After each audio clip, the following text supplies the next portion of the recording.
In this video, we'll talk about muscle pumping diet. High protein diets such as Zone, Atkins, and Sugar Busters have come and gone for decades, their popularity rising and falling like waves in the ocean. While high protein diets do usually lead to weight loss, they may be unbalanced meal plans that sometimes restrict entire food groups and fail to meet humans' essential needs for vitamins, minerals, and fiber. However, that doesn't have to be the case. Several studies comparing high-protein, low-carbohydrate diets with high-carbohydrate, low-protein diets found high-protein diets to be just as effective and sometimes even more effective. Did you know that protein is one of the nutrients along with carbohydrate, fat, vitamins, minerals, and water? The source of all of these nutrients is good. Some food contains much higher amounts of specific nutrients than others, and sometimes we refer to certain foods as protein food.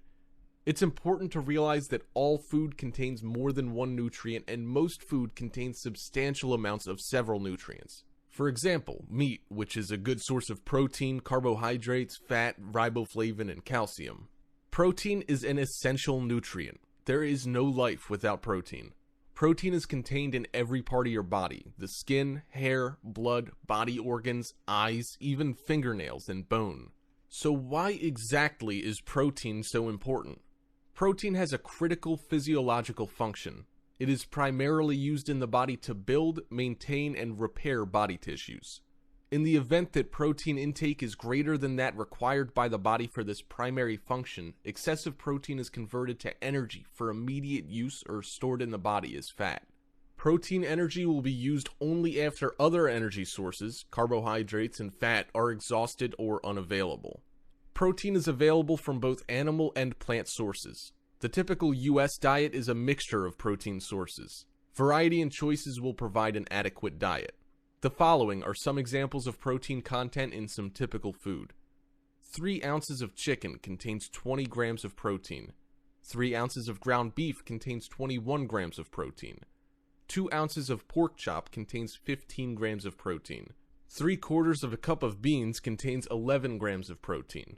2 tablespoons of peanut butter contains 8 grams of protein. 1/2 cup of soybeans contains 10 grams of protein. And if you're wondering about the protein serving size, here's some references. 1 ounce of meat is equal to the size of a matchbox. 3 ounces of meat is equal to the size of a deck of cards.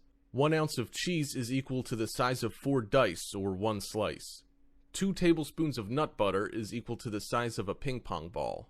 The amount of protein needed varies for different age groups, size, and growth stages. Even though an adult has achieved maximum growth, protein is required for maintaining body tissues. Periods of growth, including infancy, childhood, and pregnancy, increase the protein need to provide building materials.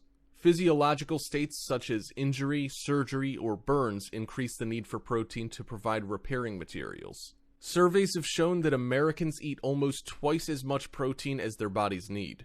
This is probably because of ample supplies of high-quality protein and a preference for meat and other animal sources of protein. Food consumption surveys show an average protein intake of approximately 100 grams per day. About 70% of the protein is from animal products. The total protein intake supplies 12% of the total calories. Even with average intakes, which are high, some segments of our population may have marginal protein intakes, including low-income, elderly, and pregnant and lactating women. In less developed countries, the protein deficiency disease kwashiorkor is seen in growing children. Now, let's talk about protein powder. It has become a popular protein source for people trying to improve athletic performance and build muscle mass. For people with cancer, they can provide necessary protein to their diet and help maintain muscle tissue during treatments when experiencing a lack of appetite for eating meats or other high-protein foods. Avoid protein powder that contains other ingredients such as creatine, vitamins, or minerals. While these may be high in protein, they tend to be low in calories, so adding higher calorie additions can be beneficial. Did you know that whey protein concentrate is very common and the most affordable form of whey protein? It does contain some lactose.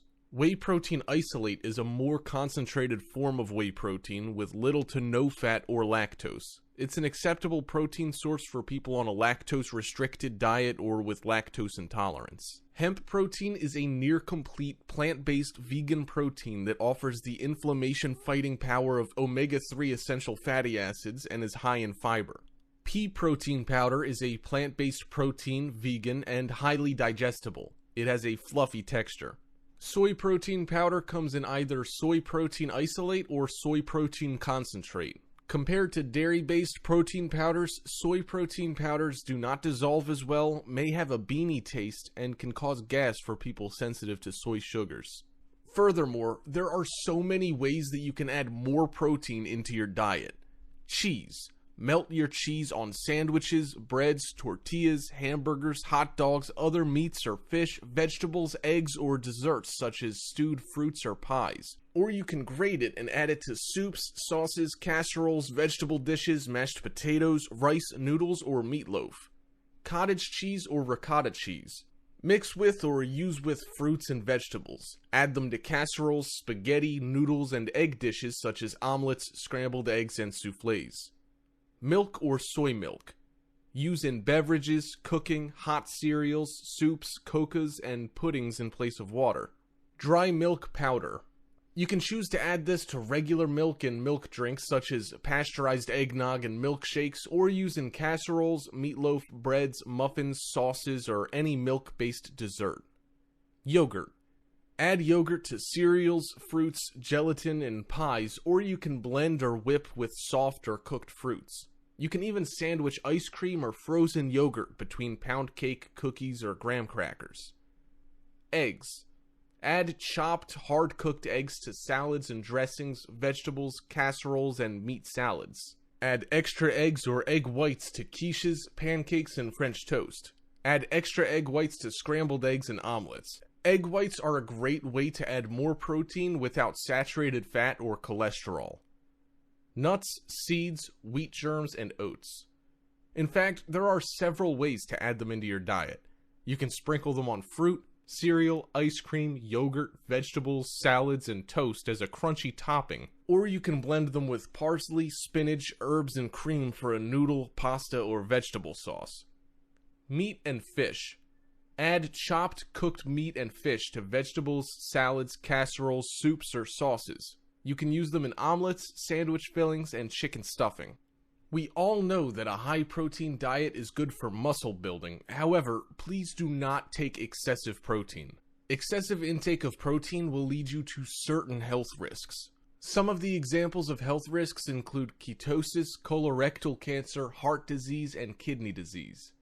In addition, there are certain types of protein that you need to take note of. Fat.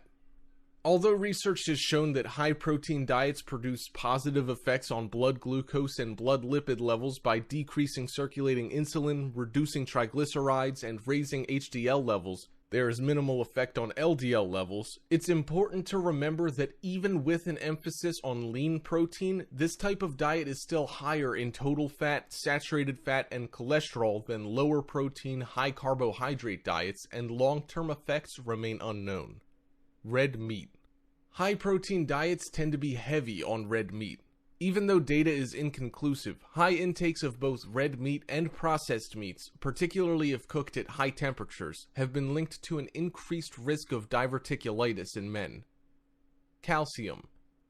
Since high-protein diets are directly related to a higher output of urinary calcium, researchers in the 1990s concluded that high-protein intakes had an adverse effect on bones. We now know that's not the case. If accompanied by adequate calcium, about 3 servings of low-fat dairy per day or the equivalent, high-protein diets can not only increase calcium uptake, absorbing as much as 25%, but also enhance bone health, preserving bone even during weight loss, according to a 2008 Journal of Nutrition study.